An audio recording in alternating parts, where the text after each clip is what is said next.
Yara naman, huwag ka na magalit. Matapos ka naming dalhin sa langit, ikaw pa tong... Ay, huwag mo nang inisin si Chong. Ako, baka mamaya seryosohin mo yung mga sinasabi mo. Sige ka. Mga demonyo kayo. Magpapahit kayo. Aba, talaga namang sumigaw ka pa. Inuubos mo talagang pasensya ko, ha? Gusto mo mamatay? Ha? Eh di sige, mamatay ka na. Huwag kayong papasok sa pamamahay ko. Napakalakas ng itim na kapangyarihan na bumabalot sa inyo.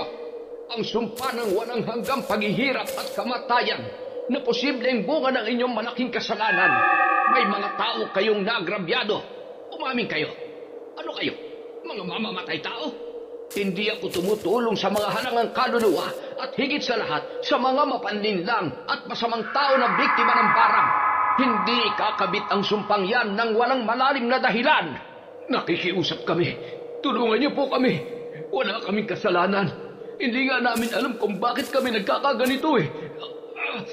Ang mga pako. Anong nangyayari sa mga pako? At itong ano... Maawa ka.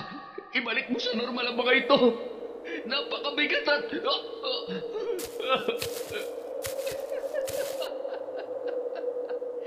Ang tagal kong hinintay ang pagkakataong ito. Ngayon, hindi nyo na magagawa pang takasan ang mga kasalanan ninyo. Wala nang mas masaya pa na magdusa kayo sa loob ng kulungan habang nakakulong sa aking sumpa na magpapahirap sa inyo sa bawat segundo, bawat minuto, araw-araw. Taon 2010, Batangas. Patuloy pa rin ang pagbuhos ng malakas na ulan. 10 minuto bago sumapit ang 3:00 ng madaling araw ay nagising si Yara sa lamig ng tubig na tumutulo sa kanyang muka. Napabalikwas ang dalaga at nakiramdam sa paligid, sabay inabot ang flashlight at tiningnan kung saang butas na naman nagmumula ang tulong yon. Luma na at pinagtagni-tagni lamang ang yero na nagsisilbi nilang bubong at ang dingding naman ay yari sa mga lumang tabla at kawayan. Napakamot ulo na lamang ang dalaga nang makita ang panibago na namang butas sa kanilang bubungan. Ay, pambihira. Ang sarap-sarap pa naman sana ng tulog ko dahil malamig. Mamaya ako lang tatapalan yan. Nasaan na ba yung maliit na palanggana? Oh, ayan. Hindi ko alam kung saan inilagay ni Tata yung pantapal.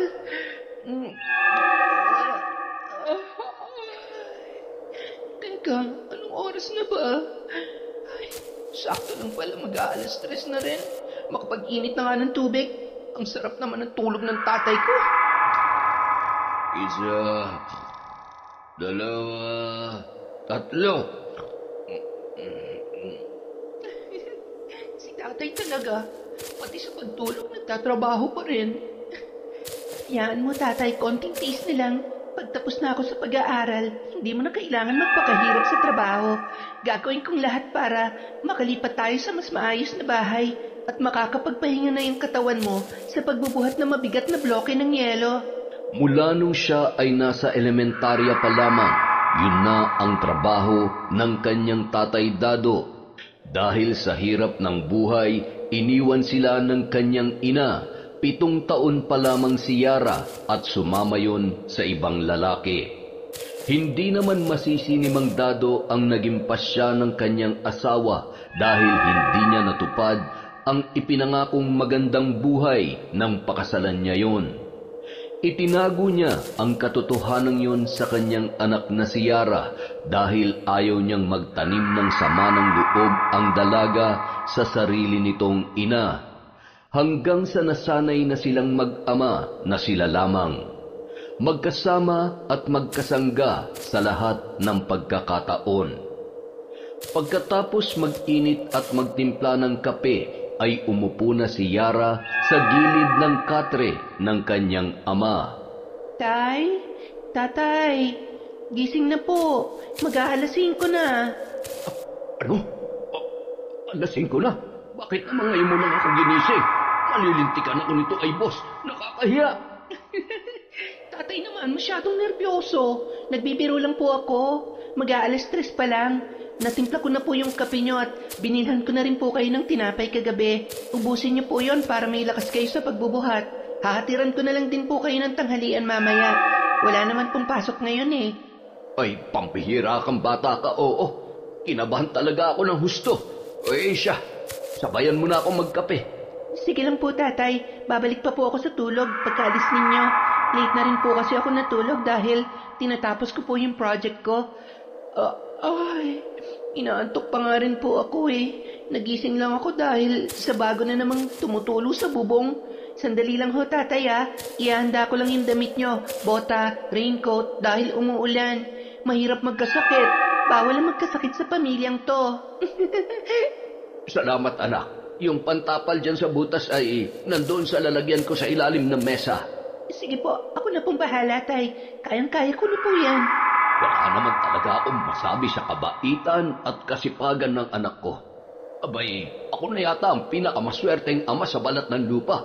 Higit sa lahat, ikaw ang pinakamagandang dalaga dito sa lugar natin.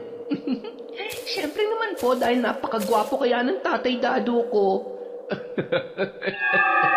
Matapos maihanda ang kailangan ng kanyang ama, ay umupo yun sa may mesa habang naliligo naman si Tatay Dado. Tumitili-tili pa si Mang Dado sa sobrang lamig ng tubig. Nang makatapos yun, ay agad namang nagbihis ng kanyang damit pang trabaho. Paglingon niya sa may mesa ay napansin niyang nakatulog na ulit si Yara at hindi niya na inistorbo pa. Nagising ang dalaga habang tinatanggal ni Mang Dado ang taling lubid ng kanilang pinto nang papaalis na yon. Ano ba at masyado namang mahigpit ang pagkakabuhol ng taling ito? Tay, aalis na po pala kayo. Ako na po tatay. Hinihigpitan ko po talaga. Mahirap na. Baka mamaya may magtangkang pumasok na pusa at kainin yung tinapay eh. O siya, kaya naman pala. Naistorbo ko patuloy ang tulog mo. Okay lang po. Mag-iingat po kayo. Payakap naman muna sa mahal na mahal kong tatay. Basta pupunta lang po ako doon mamaya ha. Buti na lang, medyo humina na yung ulan. Ay, oo nga anak. O siya, aalis na si tatay. Mag-almusal ka na lang dyan ha. Kumaway-kaway pa habang tinatanaw ang kanyang ama na naglalakad papalayo. Hindi naman kalayuan sa kanilang bahay ang pinagtatrabahuhan noon. Isinara niya ulit ang pinto, ngunit hindi niya na itinali dahil malapit naman ng magliwanag. Kumuha ang dalaga ng isang unan at tumungo sa may kusina. Doon ay muling nakatulog si Yara. Samantala, nang makarating naman si Mang Dado sa pagawaan ng bloke, ay agad niyang binuksan yon. Ipinagkakatiwala na kasi sa kanya ng boss nilang si Arnel ang susi ng pagawaan at maging ng bodega kung saan nakasilid ang iba pang mga kagamitan. Napapakamot ulo naman ang matanda habang inihahanda ang mga gamit sa paghahakot ng mga bloke papunta sa sasakyang ginagamit nila na nakaparada sa may tagiliran ng bodega. Sinimulan niya na rin ang pagkakalas ng bloke ng yelo sa hulmahan nito, ngunit wala pa rin ang dalawa niyang kasamahan sa trabaho na si Asyong at si Lito. Si Asyong ay kasabayan ni Mang Dado sa pagpasok sa nasabing trabaho mula pa nang magsimula ang negosyong yon ni Arnel. Si Lito naman ay pamangkin ni Asyong na dayo sa nasabing lugar. Palipat-lipat yon sa mga kamag-anak niya kaya wala ring permanenteng trabaho. Agad naman yung natuto sa tulong ni Mang Dado. Bukod sa mabait, natural na ang pagiging matulungin ng matandang lalaki kahit paminsan ay istrikto yon pagdating sa trabaho. Siya kasi ang lubos na inaasahan at pinagkakatiwalaan ng kanilang amo mula sa paggawa at pagde-deliver ng mga bloke ng yelo sa palengke. Siya rin ang humahawak ng pera at ireremit naman niya sa hapon bago siya umuwi sa kanilang bahay kung hindi nagagawi sa pagawaan si Arnel. Nung mga oras na yun, nag-uumpisa na sa pagkakalas ng bloke si Mang Dado. Nasa mahigit 50 bloke ang nade-deliver nila sa palengke araw-araw. Abat, napasarap yata ang tulog ni Asyong at Lito. Mga kalahati na ako rito ay hindi pa rin sila dumarating. Mukhang namimihasan na tong mga kasamahan ko. Ay, magandang umaga, Mang Dado. Ang aga nyo naman yata ngayon. Anong maaga alas 4 na. Sadyang huli lang kayong dumating. Kayo na maghakot nito papunta sa truck at nang makapag-deliver na tayo. Lito, mukhang inaantok ka pa. Alalayan mo yan si Asyong para walang mabitak na bloke ng yelo. Sige ho. Relax lang, Mang Dado. Matatapos din to. Nagpatuloy sa pagkakalas ng bloke si Mang Dado at ang dalawa naman ay ikinakarga na sa truck na ginagamit nila sa pagde-deliver sa palengke. Gamit ang sliding board na yari sa kahoy ay mabilis namang naikakarga at baba ang mga bloke ng yelo. Buisit na matandang yan. Napakayabang kong umasta. Akala mo naman ay siyang amo natin. Sinabi mo pa, Tiyo. Napipikon na nga ako eh. Konting-konti na lang, papatulang ko na yan eh. Abay, kalmahan mo lang. Baka naman mawalan tayo ng trabaho niyan. Alam mo namang sanggang dikit niyan si Boss Arnel. May oras din sa atin yan. Saan ba't bibigay rin ng katawan niyan? Tumatanda na rin naman eh. Pagdating ng araw, ako nang pagkakatiwalaan ni Boss. O di kaya ikaw. Kaya kapag nandyan si Boss, magpakitang gilas ka na. Tsaka, sakyan lang natin si Tanda para hindi makahalata. Ayan. Dahan-dahan dito, ha? Nagdadabog ka yata eh. Abay, huwag naman sanang sasama ang loob nyo kapag sinisita ko kayo. Ang akin lang naman ay pantay-pantay ang pinapasahod sa atin, kaya dapat ay pantay-pantay din ang trabaho natin. Isa pa, napapadalas na kasi ang... Pasensya na ho, Mang Dado. Hayaan nyo, mula bukas ay aagahan na namin. Nakakahiya naman ho sa inyo. Naparami lang ho ng inom kagabi, kaya... Ay, siya, sige na. Ako'y hindi naman galit. Ilan na lang ba ang kulang? Binibilang niyo ba? 5 na lang ho. Tapos, lalarga na ho tayo. Agad na itinulak ni Lito ang kariton papunta sa truck at tinapik naman ni Asyong ang balikat ni Mang Dado. Mang Dado, pasensya na sa pamangkin ko ha. Bata pa kasi kaya minsan ay may pagkamakitid ang... Alam mo na, dumaan rin naman tayo sa ganyang edad. Medyo padamdamin at... Hayaan mo na. Tara na at nang makalarga na tayo. Si Asyong ang inutusan ni Mang Dado na magmaneho ng truck papunta sa palengke. Namamanhid pa kasi ang kamay ng matanda sa lamig at nangalay din ang braso nito dahil sa matinding lamig sa pagkakalas ng mga bloke. Nang makarating ang mga yun sa palengke ay kanya-kanya na silang baba at tulak ng kariton na kanilang ginagamit sa pagde-deliver sa mga nagtitinda ng karne, isda at iba pa sa palengke.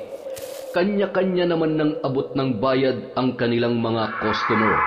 Pagkatapos ay ireremit naman nila yon kay Mang Dado. Ito, naitabi mo na ba yung bayad sa palabis nating 5 bloke? Ayos na ho, Chong. May pambili na naman ho tayo ng alak at pulutan. Hoy, ano yan ha? Kayong dalawa, inukulangan nyo na naman si Mang Dado. Aba, awa naman kayo sa matanda. Aling baby naman. Baby, hinaan mo naman at baka may makarinig sa'yo. Hayaan mo't bukas ay may palabis kang 1 bloke sa amin. Naku, wag na. Idadamay nyo pa ako sa kalokohan nyo. Siya, lumayas na nga kayong dalawa. Baka malasin pa mga paninda ko dahil sa pinaggagawa nyo. Ay sus, masasayang ho yung beauty nyo kapag palagi kayo nagsusungit at nakakunot ang noo. Kaya nga pinapalayas ko na kayo. At kapag ganyan naman ang mukha na makikita ko, ay ewan. Grabe ka naman, Aling baby. Masyado ka namang namemersonal. Ay, tara na nga dito. Samantala, kasalukuyang dinudukot ng matandang babae sa kanyang lumang bag ang pitaka habang naglalakad papalapit sa pinag-aangkatan niya ng panindang kakanin na ilalako niya naman sa may pantalan. Nasaan na ba yung pitaka ko? Habang abala ang matandang babae sa kung anong hinahanap niya, ay paparating naman sa kinatatayuan nito si Mang Dado. Ay, salamat sa Diyos at natapos din. Abat, sinura tayo na. Napakasipag rin naman ng matandang to. Wala rin kapaguran sa paglalako. Mula sa di kalayuan ay kitang-kita niya naman nang biglang hinablot ng isang binatilyo ang hawak na pitaka ng matandang si Lola Nora. Hoy, ang pitaka ko! Ibalik mo sa akin yan! Sakto namang tumakbo ang binatilyo papunta sa direksyon kung saan naroon si Mang Dado. Sinadya niya yung banggain ng kariton, dahilan para matumba at maabutan yon ni Lola Nora. Diyos kang bata ka!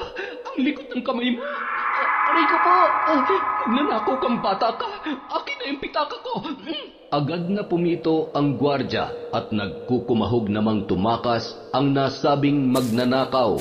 Ay, hayaan nyo na. Ang importante ay nakuha ko na ulit itong pitaka ko. Aba, muntik pang madali na lintik na yon ang puhunan ko. Talamak na rin ho talaga ang mga magnanakaw ngayon. Wala nang pinipiling oras at lugar, maging taong bibiktimahin. Ay, sinabi mo pa, Dado. Siya, salamat sa tulong mo. Kung hindi dahil sa yun, malamang sa malamang ay natangay na ng lokong yun ang perang pinaghirapan ko. Bukod sa gwapo ka na ay mabait at matulungin ka rin pala. Siya, mag-iingat na lamang kayo sa susunod. Mauna na ako at siguradong hinihintay na ako ng mga kasamahan ko. Sinundan pa ng tingin ng matanda si Mang Dado na tumigil naman sa tapat ng isa sa kanilang mga customer. Mang Dado, mag-iingat kayo dun sa dalawa niyong kasama. Kanina ay narinig ko ang pinag-uusapan nila. Naku. Sigurado ako ginugulangan ka nila. Aba, mahirap kapag ganyan ang mga kasamahan sa trabaho. Hayaan nyo't babalik din sa kanila yon kung sakali mang may ginagawa silang kalokohan. Hindi naman natutulog ang Diyos pagdating sa mga ganyang bagay. Ay, sige na. Sana'y maubos yung mga paninda ninyo. Kumaway, sabay na pabuntong hininga na lamang si Mang Dado sa kanyang nalaman. Hindi kasi yon ang unang beses na may nagsumbong sa kanya. Pinag-iisipan niya naman kung anong dapat niyang gawin sa dalawa niyang tauhan. Umiiwas rin kasi siya sa gulo, lalo na't alam niyang sumasama ang loob ng mga yon sa tuwing kanyang sinisita. Nang makabalik sa pagawaan ng bloke ng yelo sina Mang Dado, Asyong at Lito, bandang alas 8 na ng umaga. Nagpadala naman ng almusal ang kanilang amo, kaya naman pinagsaluhan nila yon bago muling magsimula sa kanilang trabaho. Maya-maya pa, isa-isa namang nagdatingan ang mga may-ari ng palakaya. Gumagamit sila ng ice crusher machine sa pagdurog ng mga bloke at ilalagay naman yon sa malalaking styro. Sabay papasanin nila ang mga yon papunta sa kani-kanilang bangka. Makalipas ang ilang sandali, nadatnan naman silang abala ng kanilang boss na si Arnel. Hindi magkanda-ugaga sa liksi at tila ba napakasipag ni na Asyong at Lito. Napangisi na lamang si Mang Dado sa inaasal ng magtiyo. Mang Dado, pahinga muna kayo. Iabot ko muna tong sahod nyo, baka makalimutan ko. Ano raw? Anong sinasabi ni boss? Napakaingay kasi nitong makina eh. Magpapasahod na raw, Mang Dado. Tara na't baka magbago pang isip ni Boss Arnel. Siya, halina kayo.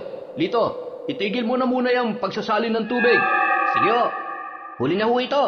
Susunod na po ako, Mang Dado. Ilang sandali pa ay agad nang iniabot ni Arnel ang kani-kanilang sahod na nakalagay sa loob ng puting envelope. Agad naman nagpasalamat ang mga yon.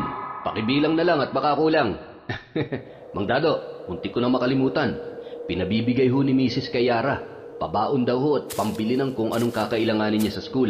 Nabayaran ko na rin ho kahapon yung kabuuan ng tuition fee niya.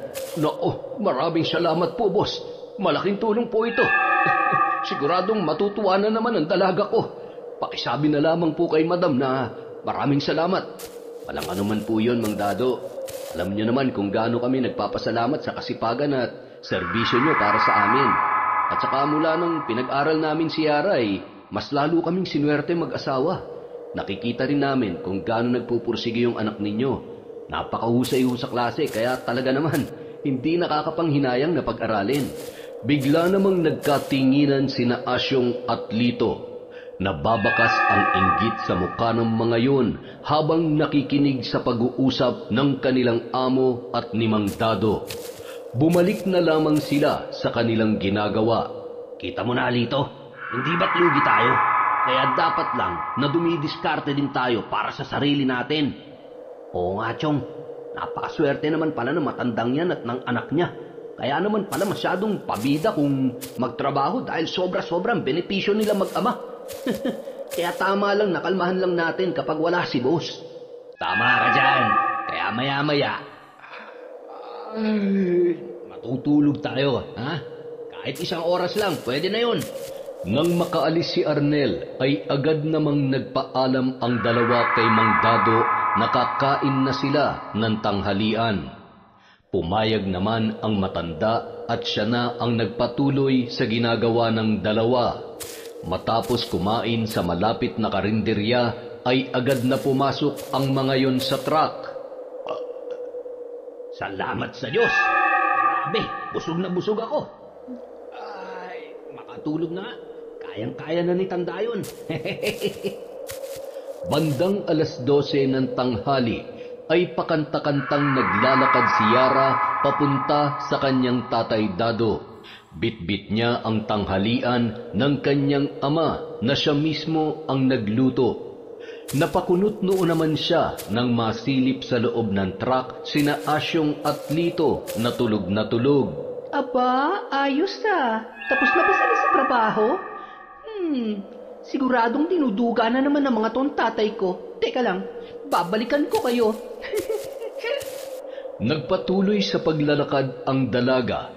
Rinig na rinig niya ang pagbuhos ng tubig sa malalaking hulmahan ng bloke ng yelo at ang paghila ng mga bakal kapag isisilid na yon sa lalagyan.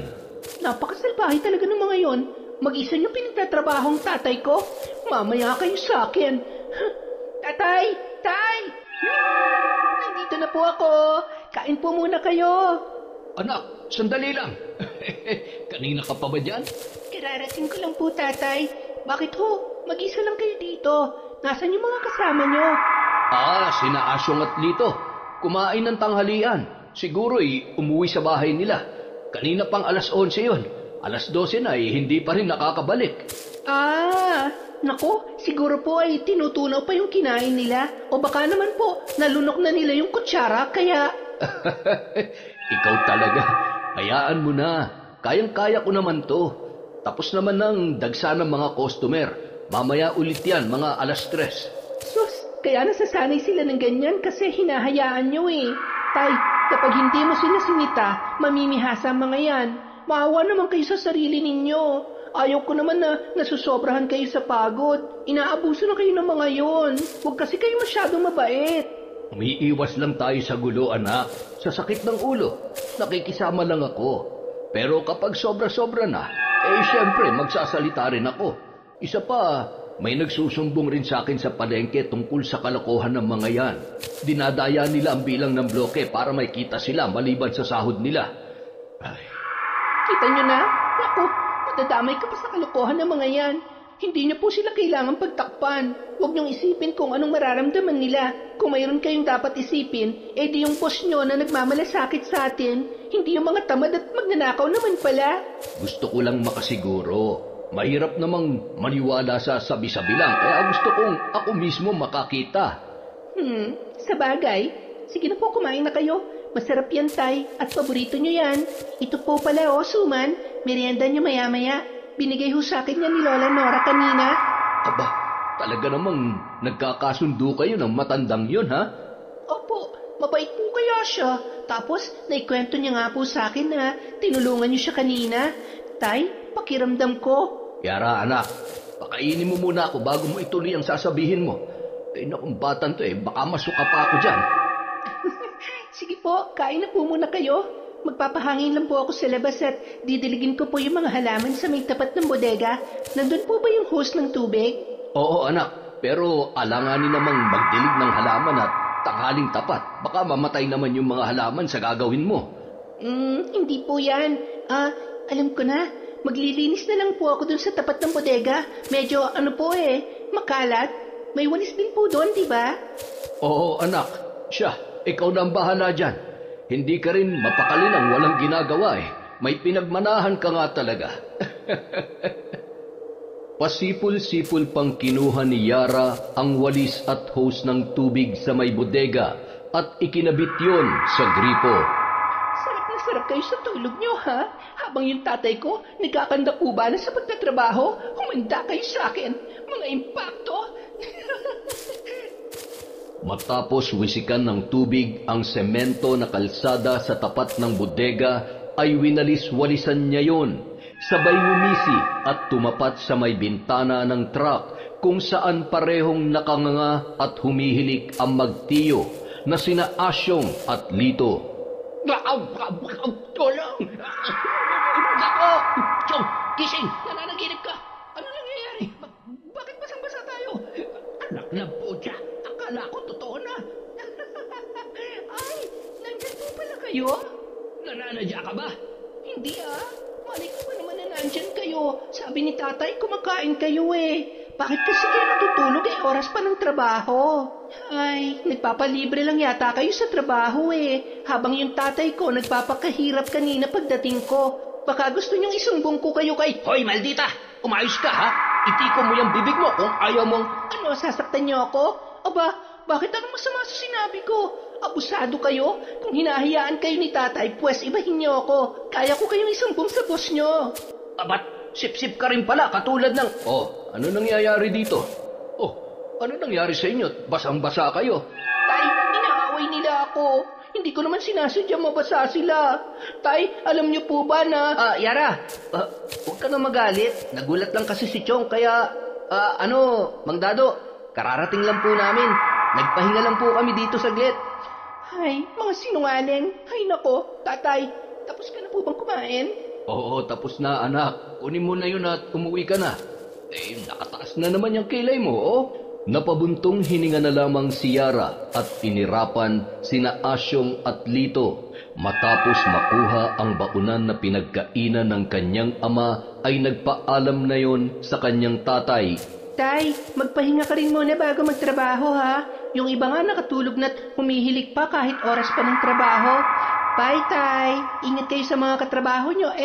Sa trabaho nyo pala. Napailing-iling na lamang si Asyong na nagpipigil ng inis sa dalaga.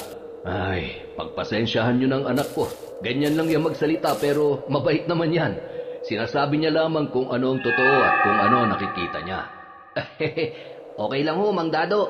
Kapag nagsusungit ay lalong gumaganda yung anak ninyo. Si Chong kapag nagagalit ay umayos ka. Uupakan kita dyan. Tama na yan. Balik na sa trabaho at mukhang napasarap nga ang tulog ninyo. Hindi naman na nakaimik pa ang dalawa. Sabay napakamot na lamang sa kanilang mga ulo. Nang sumunod na araw, naging mas mahigpit si Mang Dado at hindi iwinawaglit ang tingin sa magtiyo. Sinabihan niya rin na siya na muna ang maniningil sa mga customer nila sa palengke. Masyado mahigpit ngayon si Dado Nakakabwisit. Doble ingat na lang tayo, Chong. Ako nang sasaglit dun sa sukay natin. Matapos maningil ni Mang Dado, ay napansin niya naman si Lito na nagmamadaling pumunta sa may dulong parte ng mga nagtitinda ng isda. Sinundan niya yon at sumabay siya sa dumadagsang mga tao. Ayos! Salamat, boss! Sa susunod ulit! Akma nang ilalagay nun ang 500 sa kanyang bulsa nang biglang hawakan ni Mang Dado ang kanyang kamay. Mang Dado? Totoo pala ang sumbong sa akin ng mga suki natin dito. Kailan niyo pa ginagawa to? Pasensya na, Mang Dado. Napag-utusan lamang po ako ni Chong. Paano kayo pagkakatiwalaan kung ganyan kayo? Napakabait ng amo natin tapos gumagawa kayo ng kalokohan. Tara na. Mang Dado, ako nang nakikiusap sa inyo. Huwag niyo sana kaming isusumbong. Alam niyo naman kung gaano ka-importante sa amin ang trabahong ito. Umiling-iling at ngumisi lamang si Mang Dado, sabay tinapik sa balikat si Lito. Mababakas sa mukha ng matanda ang pagkadismaya sa mga kasamahan niya sa trabaho. Halos buong maghapon ay hindi umiimik si Mang Dado. Hindi rin sila kinakausap at hindi rin sila minamanduhan sa kung ano ang mga dapat nilang gawin. Katulad ng nakagawian nito para masigurong maayos at mapapabilis ang kanilang trabaho. Habang naglalakad pa uwi pagkatapos ng trabaho ay agad namang sumagi sa isip ni Asyong si Mang Dado. Ano bang problema ni Dado? Hindi na nga umiimik ay nakasimangot pa. Sarap upakan. Nagtrabaho naman tayo na maayos kanina. Baka mamaya kung ano pang isumbong niya kay boss, makakatikim talaga siya sa akin. Chong, may problema tayo. Ano kasi, nahuli ako kanina ni Mang Dado. Alam niya na pala yung tungkol sa pagpapalusot natin ng bloke. Ano? Napakabobo mo naman. Paano nangyari yun? Bakit naman hindi ka nag-iingat? Lintikan na, oo. Sigurado magsusumbong ang sip-sip na yun. Yun nga rin ang inaalala ko eh. Ay, baka bukas wala na tayong trabaho.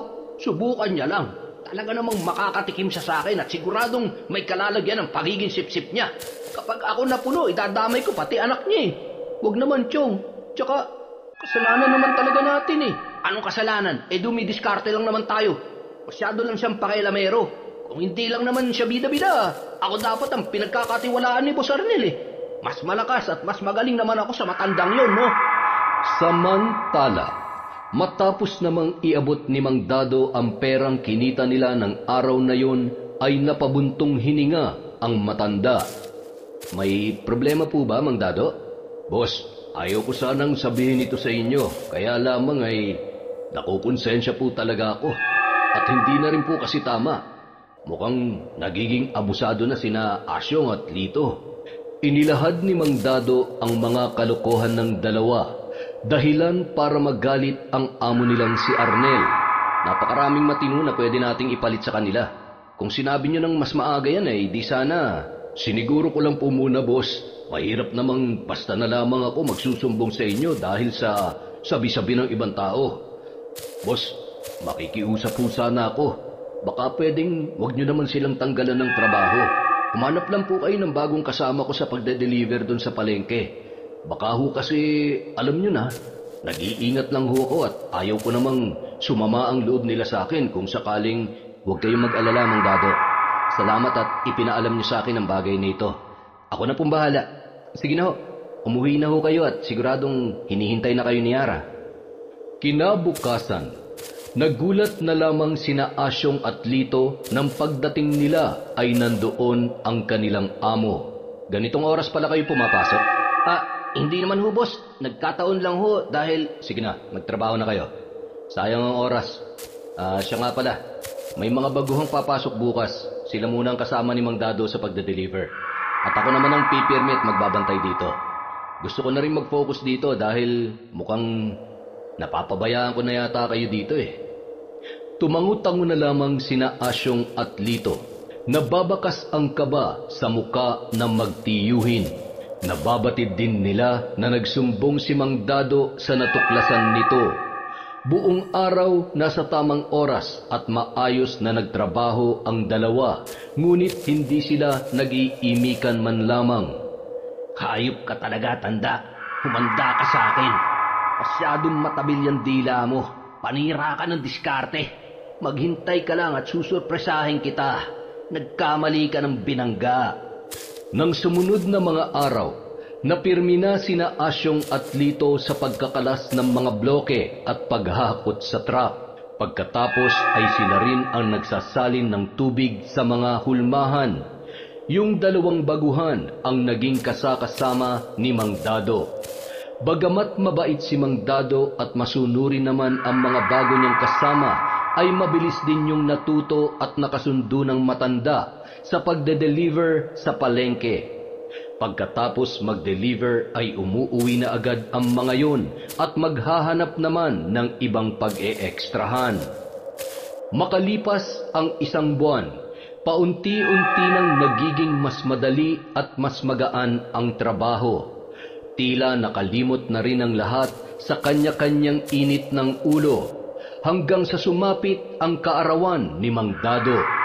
Umaga pa lamang ay nagpabili na ang boss nila ng isang kahon ng alak at nangakong magbibigay ng lechon manok na pulutan. Ayos, Mang Dado. Mahal na mahal ka talaga ni boss. Natatakam na kami ni Lito sa lechon manok mamaya. Mukhang gagapang ho tayo pa uwi nito ah. Aba, ako'y kontrolado na sa pag-inom, kaya ako nang bahala sa kwento mamaya. Isa pa, magagalit ang anak ko. Hindi ho yun. Kaarawan nyo naman. Siguradong mabait rin ho yung anak ninyo. Ano ibig mong sabihin?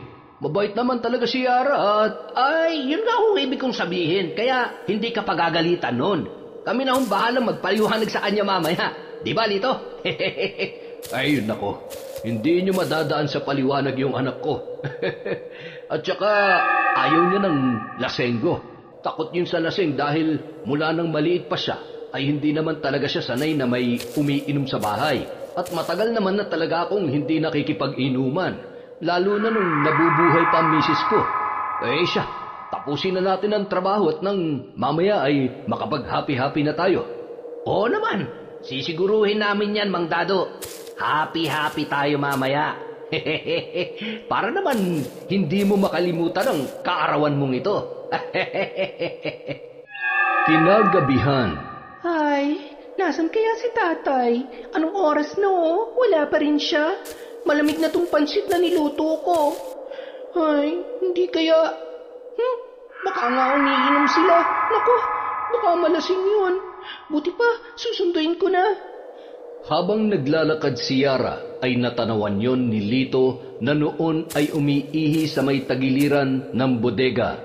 Nagmamadali yung umihi pagkatapos ngumisi habang kinakawayan ang paparating na dalaga. Susunduin mo ng tatay mo, no? Malamang, alangan naman ikaw. Tay, tatay. Tatay naman eh. Hoy, Yara, ikaw naman. Birthday naman ng tatay mo. Pagbigyan mo na. Anak, uuwi rin ako maya-maya. Huwag kang mag-alala, hindi ako magpapakalasing. Sige na, umuwi ka na at may pasok ka pa bukas. Huwag mong alalahanin si tatay, kaya kong sarili ko. Sigurado kayo, tay? Ay, siya, sige, uuwi na ako. Huwag ka masyadong magpapagabi, kung hindi, babalikan kita dito. Ay, huwag na makulit. Huwag na rin lalabas at delikado. Baka mamaya ay may makasalubong ka pang luko-luko dyan. Ay, luko-luko? Yun na nga eh. Paano kung hindi mag-aalala eh, yung mga... Ay, uuwi na nga lang ako. Baka kung ano na naman ang masabi ko. Basta tay, ingat kayo ha. Huwag niyong lalasingin ng tatay ko ha. Bagsak ang balikat na lumabas si Yara ng bodega kung saan nag-iinuman ang tatay Dado niya at ang mga kasamahan nito sa trabaho. Sayang naman yung niluto ko. Tatay naman kasi, mas gusto niya pa talagang kasama yung mga pangit na yon. Ay, naantok na ako. Sigurado hindi ko na siya mahihintay pag-uwi niya. Pagdating sa bahay, agad niya nang itinali ang pinto at humiga na si Yara. Makatulog na nga. Gigisingin na lang ako noon pagdating niya. Sigurado yon. Sa kabilang banda, matapos magpaalam ng dalawang baguhan, ay naiwan naman ang tatlo sa bodega. Sige lang, Mandado. Tagay pa. Kailangan maubos natin to. Mas lasing, mas masaya. Hindi ba, Lito? Yan. Tagay pa. Ay, ako? Malalasing nyo? Nako, malabong mangyayari yan. Malilintikan na o sa anak ko. Baka hindi ako pagbuksan ng pinto nun. Ayos. Lasing na si Tanda. Siguradong maisasagawa na namin ni Chong ng maayos ang plano namin. Hindi na ako makapaghintay, Yara. Mang Dado, kunin tagay na to. Huy, abat. Yari ka sa amin ngayon.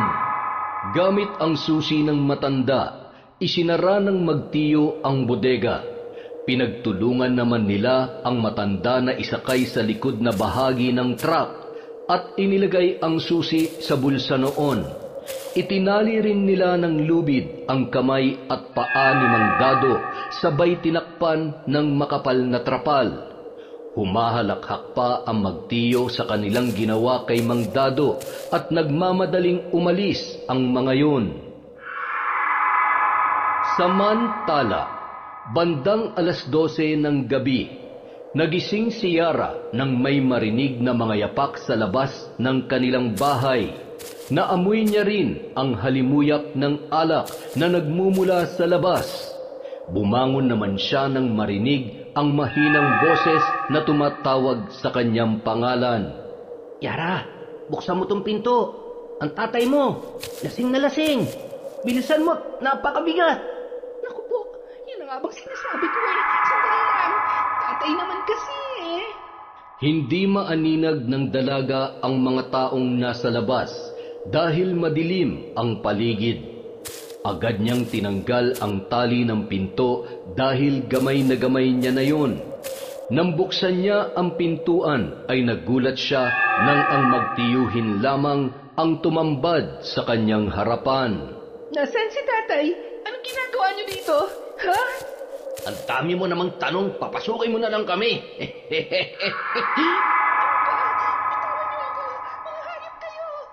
Huwag ka nalang magtangkapang sumigaw, Yara. Kung ayaw mo masaktan. Sige, subukan niyo lumapit. Sisigaw ko na malakas. Sisigaw ka? Bakit ka naman sisigaw? Wala pa nga kaming ginagawa sa'yo. Halika dito. Sayang naman kasi kung papatayin ka namin ang hindi man lamang pinakikinabangan. Napakaganda mo pa naman at... ang pango-pango mo. Bitawan niyo ako. Nakakatirig ka. At talagang palaban ka, ha? Napakaingay mo.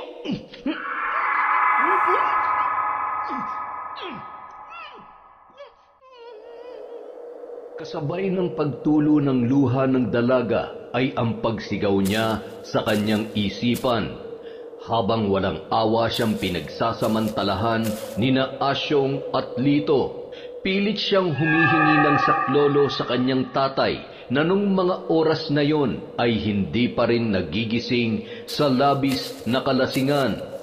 Matapos pagsawaan ng dalawa ang dalaga na noon ay wala ng saplot, nang hihina at tila ba gusto na lamang matapos ang kanyang buhay nung mga oras na yon, dala ng pandidiri at awa sa kanyang sarili. Ikinuyom niya ang kanyang mga palad habang nanginginig ang mga labi at patuloy ang pagpatak ng luha na nakatitig sa dalawang lalaki na noon ay nagawa pang magsindi ng sigarilyo habang nakangisi at nananabik pa rin sa dalaga. Ano? May gusto ka bang sabihin? Bakit hindi ka makapagsalita ngayon? Nasaan na yung tapang mo, ha? Patayin niyo na ako. Patayin niyo na lang ako. Kapag binuhay niyo pa ako, mga hayop, babalikan ko kayo. Akong papatay sa inyo. Yara naman, huwag ka na magalit. Matapos ka naming dalhin sa langit, ikaw pa tong... Ay, huwag mo nang inisin si Chong. Nako, baka mamaya seryosohin niya yung sinasabi mo. Sige ka. Mga demonyo kayo. Magpapahit kayo. Aba, talaga namang sumigaw ka pa? Inuubos mo talagang pasensya ko, ha? Gusto mong mamatay, ha? Eh di sige, mamatay ka na. Huwag kang mag-alala, susunod rin ang tatay mo sa pangalawang buhay dahil sa labis na lungkot ng iyong pagkamatay. Chong, tama na yan. Tara na. Lintik, baka matuluyan pa yan. Anong gagawin natin dyan? Kapag nabuhay pang malditang to, siguradong ikakanta tayo nito. Kaya mabuti pa. Sakto. May laman ba yung drum na yan? Meron, Chong. Umalis na tayo. Tama na yan. Tumakas na tayo. Baka mamaya, nagising na si Tanda o baka may makakita pa sa atin. Tanga, huwag kang duwag. Tulungan mo akong buhatin to. Bilis! Ipinasok nila si Yara sa drum na kulay asul na puno ng tubig. At pagkatapos ay nagmadali ng tumakbo ang mga yon. Lalo na nang makitang nangisay na ang paa ng dalaga. Naiwan ng mga yon ang kanilang damit pantaas na nasa higaan pa ni Yara. Nang gabi rin yun, nakahanda na ang mga bag ng magtiyo. Kinuha nila yon at nakahanda ng bumiyahe para takasan ang kanilang ginawa. Asyong? Lito? Saan kayo pupunta? Bakit nagmamadali kayo? Saan ba kayo galing, ha? Teka, iiwan mo ako? Iiwan mo na kami ng mga bata? Wala kang karapatan na pigilan ako. Napapagod na akong magbanat ng buto para sa mga batang hindi ko naman kadugo. Buhayin mo yung mga anak mo mag-isa. Halika na dito.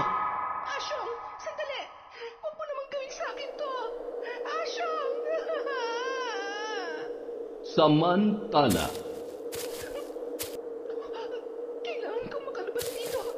Diyos ko, tulungan niyo po ako. Hindi nila maaaring takasan ang ginawa nila sa akin. pilit iginagalaw ni Yara ang kanyang katawan hanggang sa matumba ang drum na kanyang kinalalagyan. Gumapang yon ng dahan-dahan hanggang sa mailabas niya ang kanyang ulo sa loob ng drum at nakahinga na ng maluwag. Mga hayop, pagbabayaran yung ginawa niyo sa akin. Magbabayad kayo. Nung mga sandaling yun ay siya rin namang pagkagising ni Mang Dado. Wala siyang makitang liwanag at naliligo na rin siya sa pawis. Hindi ako makahinga na maayos. Nasaan ako? Bakit nakatali ang mga kamay at paa ko? Sino may kagagawa nito? Mukhang napagtripan ata ako ng mga lukulukong yun ah. Tulong! Tulungan niyo ako! Nung mga oras na yon, wala namang dumaraang tao, kaya pilit namang iginagalaw ng matanda ang kanyang katawan hanggang sa siya ay makabangon na.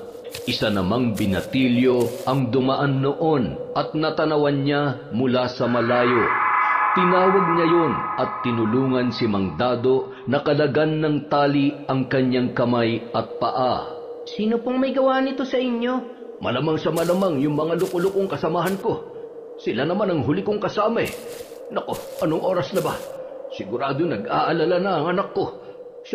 Salamat sa tulong mo, iho. Kailangan ko munang umuwi sa bahay. Wala talagang magawang tama tong sina Asyong at Lito, oo. Ay, kaawaan nawa kayo ng Diyos sa mga pinagagagawa ninyo. Habang naglalakad si Mang Dado ay may 3 kalalakihan na tumatakbo papalapit sa kanya. At natatanawan niya rin ang iba pang mga tao na nasa tapat ng kanilang bahay. Mang Dado, buti na lang ho, umuwi na kayo. Bilisan niyo na ho dahil ano ba nangyayari? Bakit nagkakagulo sa tapat ng bahay? Si Yara ho. Ano nangyari sa anak ko? Napatakbo habang nanginginig ang buong katawan dahil sa takot na nararamdaman niya nung mga sandaling yon.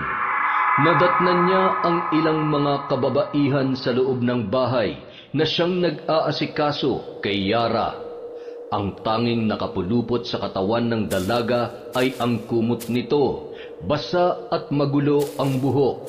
Nanginginig pa rin sa lamig at takot. Mababakas sa muka at braso ang mga pasa at sugat na nagpapatunay ng matinding pinagdaanan. Sino may gawa nito? Yara, anak, magsalita ka. Sino may gawa sa'yo nito? Bakit ngayon ka lang? Pinagsamantalahan nila ako, Tay. Sinong gumahasa sa'yo? Patawarin mo ako, anak. Patawarin mo si tatay. Papatayin ko kung sino man ang may gawa nito sa'yo. Magbabayad sila. Nang mabaling ang tingin ni Mang Dado sa mga damit na nasa katre ng kanyang anak, ay mas lalong nandilim ang kanyang paningin sa galit. Kinuha niya ng itak at tumungo sa bahay ni na Asyong. Sumama naman ang ilan pang kalalakihan at mga tanod ng barangay na tinawag ng kapitbahay na unang nakasaksi sa kalagayan ng dalaga nang napadaan yon at gumagapang palabas si Yara para humingi ng saklolo. Nang makarating si Mang Dado sa tapat ng bahay ay galit na galit at pinagtataga noon ang bakod at mga halaman habang sumisigaw at pinapalabas sina Asyong at Lito. Lumabas kayo! Mga hayop kayo! Hindi na kayo naawa sa anak ko! Papatayin ko kayo! Asyong! Lito! Lumabas kayo dyan at harapin niyo ako! Mang Dado? Ano po? Ay! Paawa ko kayo! Tumalma ko kayo! Ano po bang nangyayari? Nasaan sina Asyong at Lito? Ilabas mo ang demonyo mong kinakasama at ang pamangkin niya. Kailangan nilang pagbayaran ng ginawa nila kay Yara. Mga wala silang puso para gahasain ang anak ko. Palabasin mo sila! Palabasin mo sila! Mang Dado, patawarin niyo po ako. Kahit halugugin niyo po ang buong kabahayan ay hindi niyo po sila makikita. Kagabi pa po alam kung bakit. Ang sabi niya lang po sa akin ay napapagod na siya sa pagtatrabaho para sa mga anak ko. Hindi ko po alam ang ginawa nila sa anak ninyo. Huwag niyo po akong sasaktan alang-alang sa mga anak ko, Mang Dado. Nakikiusap po ako. Hindi nila maaaring takasan ang ginawa nila. Saan sila pumunta? Saan? Pakiusap, sabihin mo ang totoo. Napahagulhol na lamang ang babae at paulit-ulit na sinasabi na hindi niya alam kung nasaan sina Asyong at Lito. Makalipas ang 1 buwan. Huwag kayong mag-alala, Mang Dado. Pasasaan ba't mahahanap din ng kapulisan ng mga hayop na yon. At kapag nangyari yon, nasisiguro ko na hindi na sila makakalabas pa ng bilangguan. Pinapangako ko yan sa inyo. Salamat ho sa tulong nyo, lalo na sa anak ko. Wala naman ho akong pambayad sa therapy para mabilis siyang makarecover sa mga nangyari. Kaya salamat po talaga, boss. Ay, may mga pagkakataon na gusto kong sisihin ang sarili ko sa nangyari. Kung nakinig lamang ako sa anak ko nung gabi yun, baka sakaling sa nangyari, siguradong plinano nila ang lahat. Iba talagang takbo ng utak ng mga yon at nagkamali tayo na pinagkatiwalaan natin sila, Mang Dado. Huwag niyo sisihin ang sarili niyo. Hindi niyo ginusto ang nangyari. Ang mahalaga, hindi tayo tumitigil na mabigyan ng hustisya ang ginawa nila kay Yara. Makakaasa kayo na hanggang sa dulo ng laban niyo para kay Yara, sasamahan namin kayo. Nandito lang kami mag-asawa para sa inyo. Hindi namin kayo pababayaan. Hindi naman mapigilang maluha ni Mang Dado, lalo na nang yakapin yun ni Arnel. Sa tagal ng pinagsamahan ng dalawa ay itinuring niya na ang matanda na parabang sarili niyang ama. Hindi lamang yon, napamahal na rin ng husto si Yara sa kanilang mag-asawa. Sa kabilang banda, sigurado ka bang hindi tayo mananagot sa tatay mo nito? Baka naman isumpa ako nun kapag nalaman niya na ako ang pasimuno sa lahat ng ito. Naku, mahirap na. Ayaw ko namang ma-turn off ang crush ko sa akin. Baka mamaya ay hindi niya natanggapin ang suman at bibingka na ipinabibigay ko sa iyo sa kanya. Huwag po kayong mag-alala. Ilalakad ko pa po kayo kay tatay. Basta tulungan niyo lang po ako na maging mahusay na mambabarang. Alam niyo po, kahit mahuli pa sila ng pulis at makulong, hindi pa rin sapat yun para pagbayaran nilang ginawa nila sa akin. Pati pangarap ko pinatay nila. Dinumihan nila ang pagkababae ko. Alam niyo ba kung ano nang tingin sa akin ng mga tao? Ng mga kaklase ko? Diskrasyada, marumi. Yung iba sa halip na kaawaan ako, ayun, ako pang sinisisi. Bakit ang bilis nilang manghusga? Hindi nga nila alam kung ang pinagdadaanan ko eh. Pakiramdam ko ang dumi-dumi ko. Hindi ko alam kung babalik pa ba sa normal ang buhay ko. Huwag ka na lamang makinig sa mga sinasabi nila. Alam mo kasi yung mga taong walang alam sa totoong nangyari ay siya pang may ganang pumuta. Alam mo ang mahalaga, makabangon ka at magpalakas ka, Yara. Kapag makapangyarihan ka na, hindi mo na sila poproblemahin kapag hindi mo na kaya ang mga pinaggagawa at pinagsasasabi nila. Patikimin mo ng malupit na barang, ng madala, at magising sila sa katotohanan na walang magandang maidudulot ang pagiging pakialamero sa buhay. Naiintindihan kita, Yara. Dahil katulad mo, bago ko natutunan ang pambabarang, ay naging biktima rin ako ng mapagsamantalang kalalakihan. Matapos may kwento ni Lola Nora ang masalimuot niyang nakaraan sa probinsya na kanyang pinagmulan, ay agad naman nang inihanda ng matandang babae ang mga kagamitan sa pambabarang, kasama ang damit na naiwan nina Asyong at Lito. Makakatulong yun upang mabilis na maikabit ang sumpa sa tao na nais nilang parusahan o patawan ng kamatayan. Natandaan mo ba ang lahat ng sinabi ko sa iyo? Kailangan magkasundo ang isip, ang galit sa puso, at ang itim na kapangyarihan upang maging mas mabisa ang bawat sumpang iyong bibitawan, Yara. Tanggalin mo ang pag-aalinlangan at ang kakaunting awa na iyong nararamdaman. Huwag ka mag-alala. Habang suot mo ang binigay ko sa iyong kwintas, ay mananatili kang ligtas sa sumpambalik ng pakikipag-anib sa kapangyarihan. Kapag tapos na ang ating misyon, itatapon natin yan sa dagat kasabay ng pagpapalaya mo sa iyong sarili mula sa galit at masalimuot na nakaraan. Sige na, simulan mo na ang ritual. Nandito lamang ako, makikinig at mananatili mong gabay. Kaya mo yan, Yara. Nakaramdam ng tuwa ang matanda habang pinagmamasdan ang dalaga. Hindi siya makapaniwala kung gaano kabilis natutunan ni Yara ang mga bagay na kanyang itinuro. Ramdam niya ang malakas na kapangyarihan na noon ay unti-unti nang umaanib sa dalaga habang binibitawan ang mabibigat na sumpa para sa mga taong nagkasala sa kanya. Kasing init ng nagbabagang impyerno ang mararamdaman ninyo. Hindi maiibsan ng kahit gaano karaming tubig at lamig ang uhaw na mararamdaman ninyo. At kahit ilang beses pa kayong maligo, aalingaso pa rin ang mabahong amoy nyo katulad ng marumi nyong pagkatao. Amoy ng nabubulok na karne at basura. At sa mga susunod na araw, ang bituka nyo ay lalawlaw pababa sa inyong ari na animoy may hinihila kayong isang malaking dambana. Ang mga paa nyo mawawalan ng lakas para hindi nyo na magawang tumakas. Mga paa na mapupuno ng sugat at nakakadiring malalaking kulugo. Malalim na sugat, napapamahayan ng bangaw at iba't ibang insekto.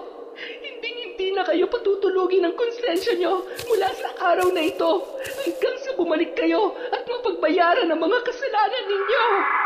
Matapos maisagawa ang ritual, ay agad nang nagpaalam si Yara kay Lola Nora.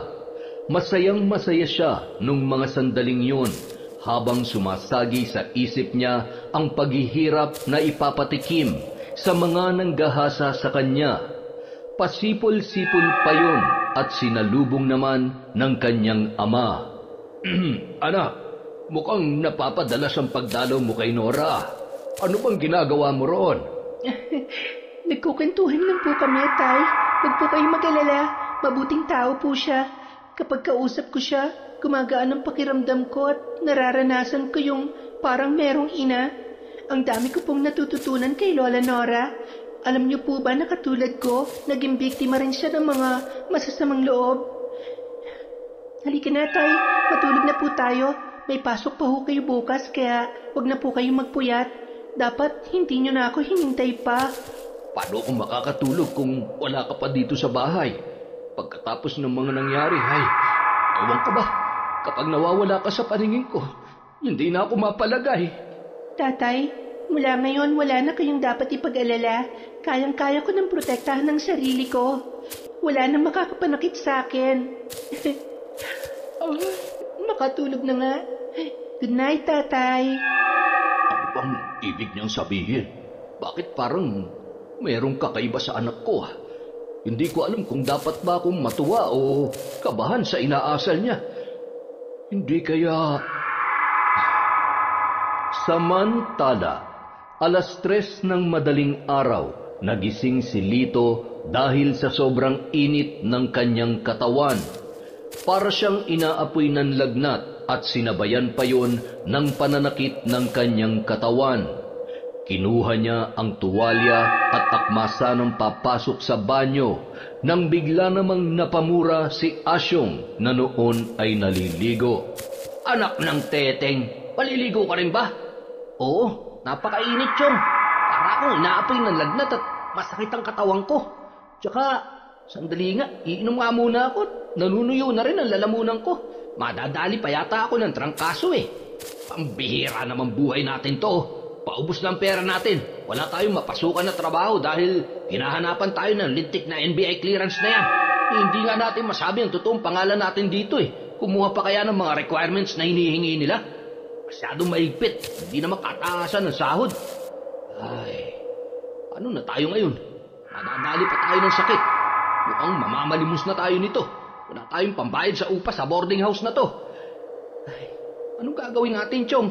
Hindi naman tayo pwedeng bumalik sa Batangas. Sigurado mahuhuli tayo. Ayaw ko makulong. Bahala na. Mabuti pa, magnakaw na lang tayo. Ang dami-daming pag-alagalang snatcher dyan. Basta magdoble ingat na lamang tayo. Chong, bilisan mo na. Kailangan ko na talaga maligo. Mamamatay ako sa init na nararamdaman ko. Hindi na nakatiis pa si Lito at pumasok na rin sa banyo sabay sunod-sunod na nagbuhos ng tubig. Pagkatapos maligo, ilang minuto lamang ang lilipas ay babalik na naman ang init na kanilang nararamdaman. Ngunit kahit anong init ay hindi naman sila pinagpapawisan. Ano ba nangyayari sa atin? Hindi kaya pinabarang na tayo ni Dado? Wala namang ganun. Hindi naman ako naniniwala sa mga barang-barang na yan. Baka sadyang maalinsangan lang ang panahon. Buti pa itulog na lang natin to, Chong. Ilang sandali lamang mula nang sila ay makaidlip. Nagising na si Lito dahil sa panginginig ni Asyong habang humihingi ng tulong. Agad namang tumayo ang binata at hinawakan ang kanyang tiyuhin sa muka. Nagulat si Asyong nang diinan nun ang pagkakahawak. Sabay nanlilisik ang mga mata noon na ngumisi. Hayop ka! Yan! Dapat lang yan sa'yo! Mamatay ka na! Mamatay ka na! Bitawan mo ako! Nababaliw ka na ba? Nababaliw? Hindi ko makakalimutan ang ginawa mo sa akin. Kaya halika dito! Walang kasing lakas na hinila nun ang nanghihina at lamig na si Asyong at dinala yon sa banyo.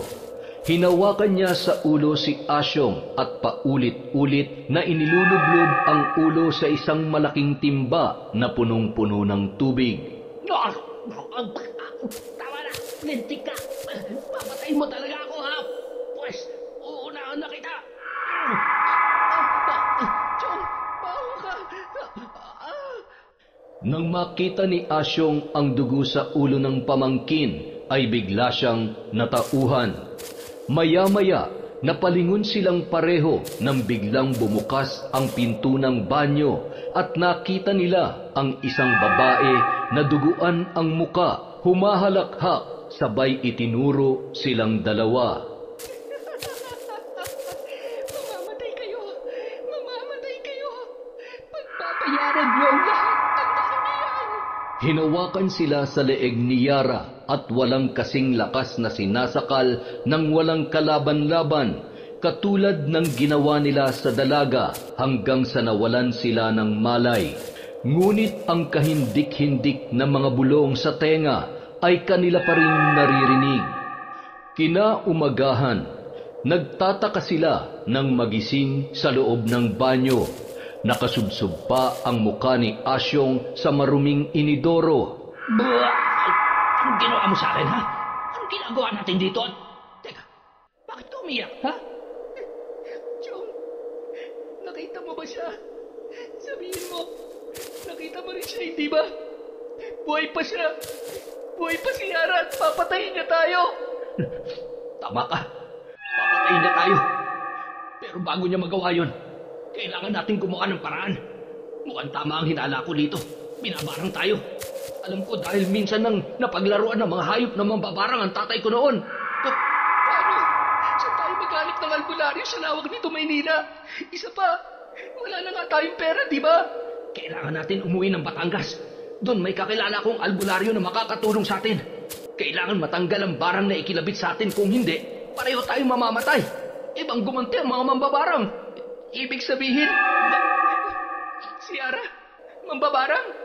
Hindi ko alam at hindi na importante pa kung siya nga o kung may inutusan siya. Ang kailangan natin ay mapawalang bisa ang sumpa bago pa mahuli ang lahat. Ibenta natin ang mga natitira nating gamit dito. Basta may pamasahe lang tayo. At saka na lang ulit tayo didiskarte pagbalik natin dito sa Maynila. Sa karating bayan naman yon. Kaya hindi naman siguro tayo mauhuli ng kapulisan.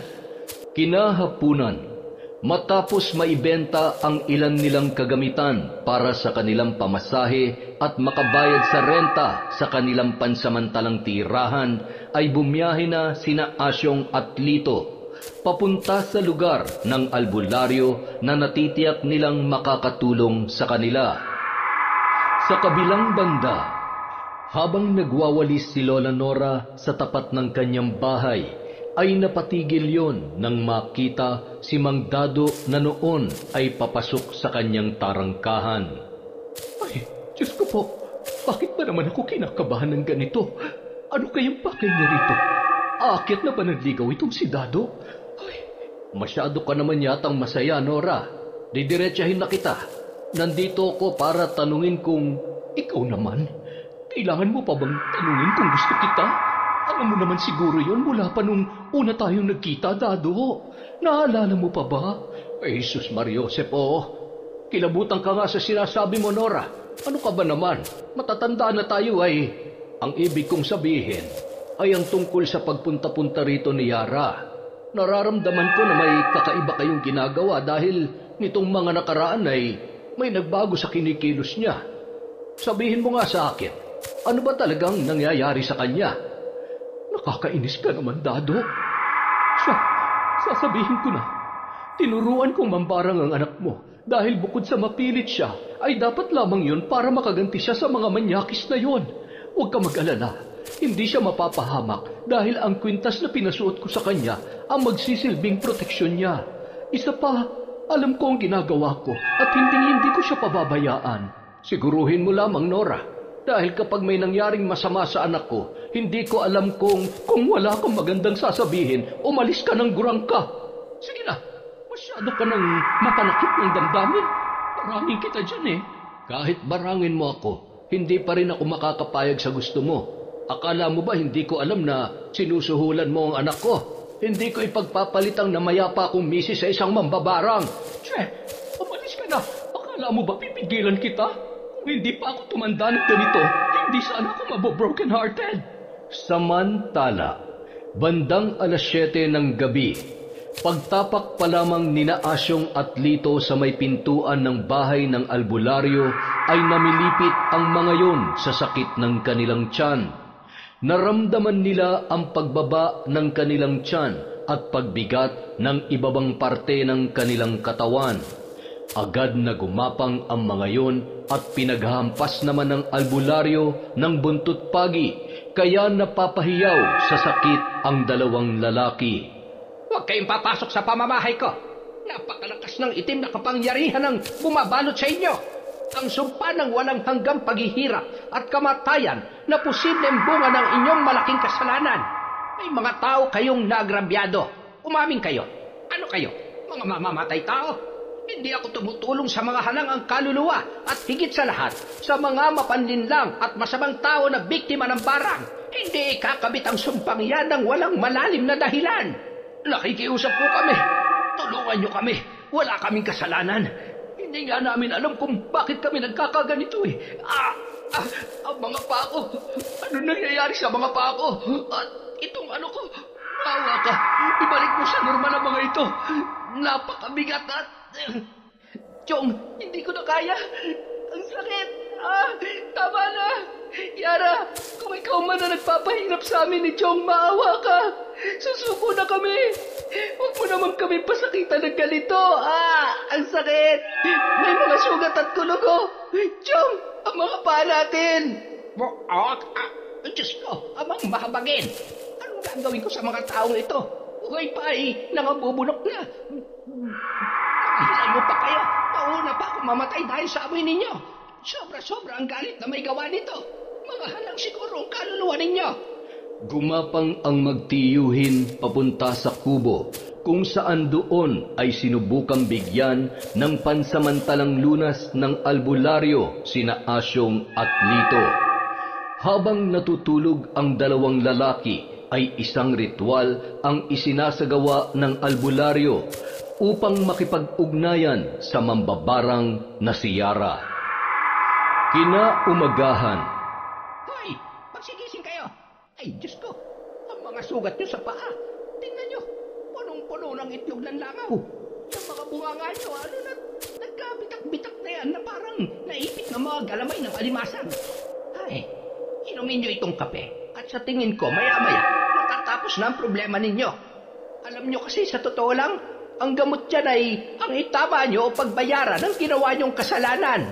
Kaso ang hilig ninyong tumakas sa katotohanan, kaya ayan. Ano bang ibig mo sabihin? Alam mo, kagabi ka pa Kung di mo kami kayang gamutin, dapat sinabi mo na. Hindi yung dinadaan-daan mo pa kami sa pakanyang-ganyan. Ilang ulit ko bang sasabihin sa'yo na hindi kami masamang tao? Hindi mo ba nakikita ang kalagayan namin? Kami ang biktima rito. Sige. Patunayan mo Maya-maya, nagkahulan ang mga aso, sabay pumasok ang ilang kapulisan at pinusasan sina Asyong at Lito, na noon ay tila ba umigsi ang dila, hindi man lamang pumalag at nagsalita para ipagtanggol ang kanilang sarili. Samantala, Ang tagal kong hinintay ang pagkakataong ito. Ngayon, hindi niyo na magagawa pang takasan ang mga kasalanan ninyo. Wala nang masasaya pa na magdusa kayo sa loob ng kulungan habang nakakulong sa aking sumpa na magpapahirap sa inyo sa bawat segundo, minuto, araw-araw. Ay, ang sarap sa pakiramdam. makalipas ang isang araw. May bisita kayo. Mang Dado, patawad po. Patawarin niyo po kami. Kayo lang po ang makakatulong sa amin. Mambabarang ho ang anak ninyo. Siya ang dahilan kung bakit nagkakaganito kami. At bakit ko naman kayo tutulungan, ha?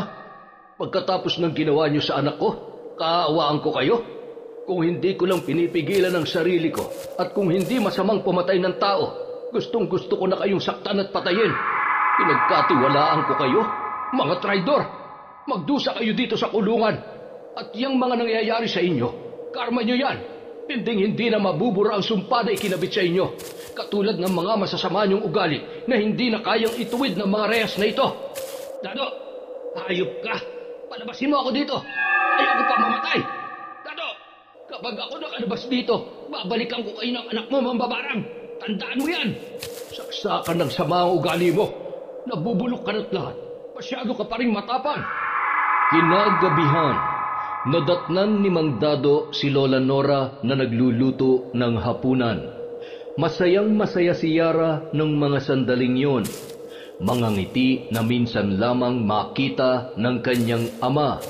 Nababatid niya kung gaano kalaking kasiyahan ang naibibigay ni Lola Nora sa dalaga. Mukhang masarap yung niluluto niyo ah. Ang bango. Matagal pa ba yan? Malapit na ho, Tay. Kakain na ho tayo. Nanay Nora, dito na ho kayo kumain, ha? Naku, hindi na. Uuwi na pati ako, iha. Pasensya ka na. Alam mo naman, ayaw ko namang masira ang gabi ng tatay mo. Mukhang pagod pa naman. Tama si Yara. Nandito ka na rin naman. Dito ka na lamang kumain. Siya nga pala. Tungkol sa mga sinabi ko nung nakaraan. Pasensya ka na. Kalimutan mo na sana yun. Huwag ka na sanang magtampo.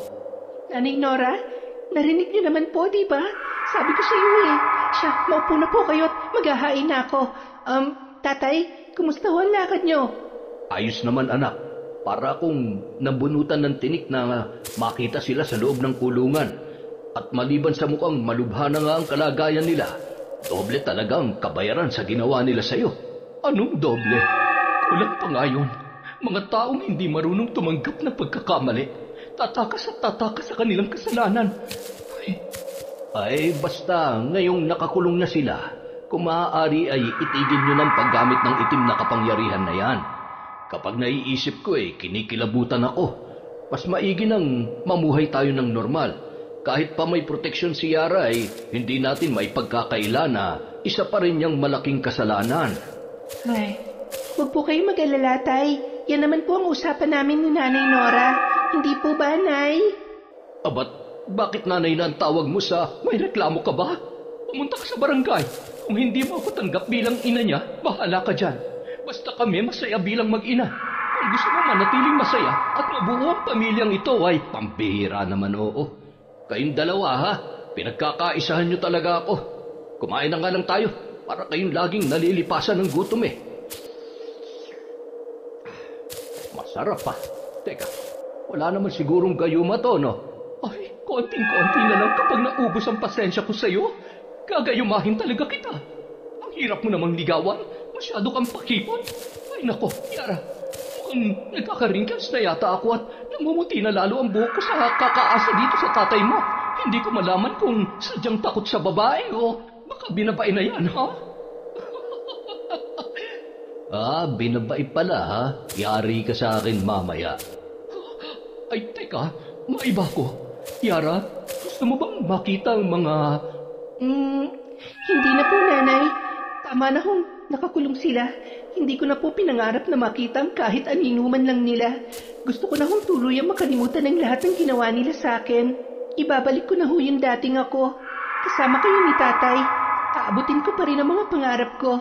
Hindi magiging hadlang ang pinagdaanan ko para matupad ko pa rin ang lahat ng mga nasimulan ko noon. Ngayon pa ba? Bukod sa may mabait at pogi na akong tatay, may Nanay Nora na rin po ako. Tapos, si Tito Arnel at ang asawa niya. Marami kayong naniniwala at nagmamahal sa akin, kaya wala akong karapatang sumuko. Makalipas ang 5 taon, isang ganap ng nurse sa isang public hospital si Yara. May maayos na bahay at hindi na rin nagtatrabaho ang kanyang tatay Dado dahil may sakit na ito.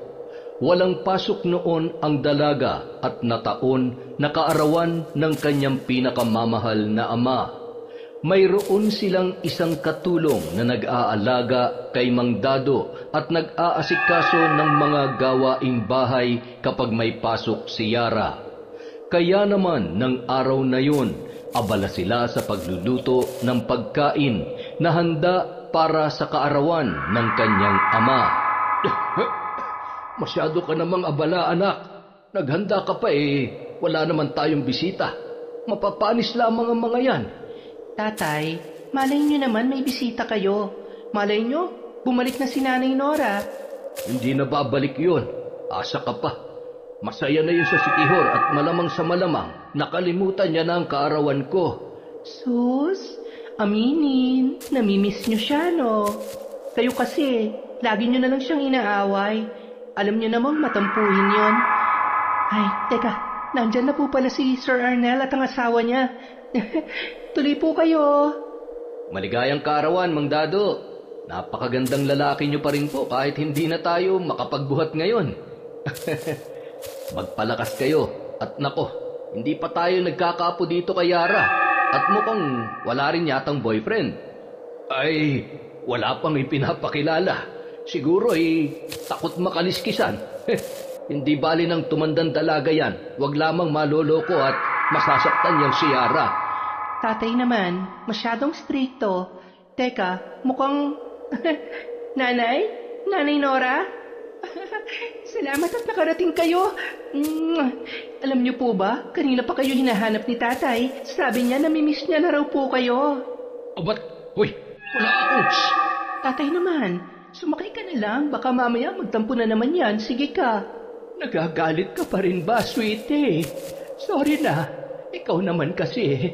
Huwag ka na mag-alala. Hindi na kita iiwan ulit. Namiss ko naman itong napakapoging boyfriend ko. Ay, teka. May bisita ka pa yatang paparating. Nakakotse at, sino yung gwapong yan? Sandali lang ho. Tuloy ka, Kent. Ikaw na lang ang hinihintay namin. Ang gwapo naman niyang kasama mo, Yara. Hindi mo naman sinabi na may irereto ka sa aking bago. Parang gusto ko nang makipaghiwalay dito sa topaking mong ama Sweetie, hindi dahil sa hindi ako nakakalakad na maayos ngayon ay hindi ko kayang bangasan ang mukhang gwapo na yan. Abat, nandito lang ako nagagawa mong... Ito namang sweetie ko. Nagbibiro lamang ako. Kung hindi ako nagkakamali ay siya ang boyfriend nitong anak natin.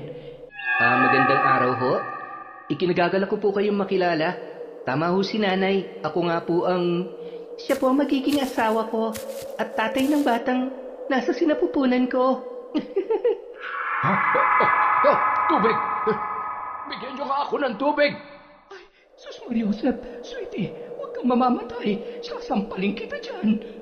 Mang Dado, uminom ho kayo. Hinga ho na malalim. Salamat. Lumapit ka nga dito. Pogi ka naman. Mabango at gusto ko lang malaman mo na hindi kita binibigyan ng karapatan na lokohin at saktan ng anak ko. Kahit patay na ako, kapag umiyak yan, babangon ako sa hukay at makakatikim ka sa akin. Tatay naman, mabait ho tong si Ken.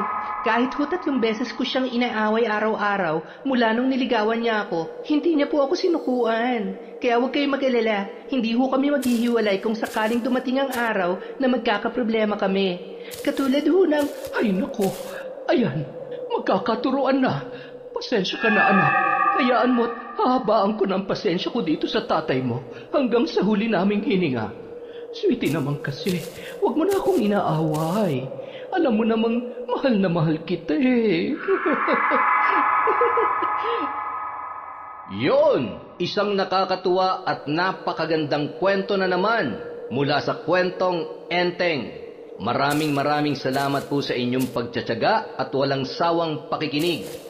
Wala po muna tayong shoutout. Sa susunod na video, maglilista po muna tayo.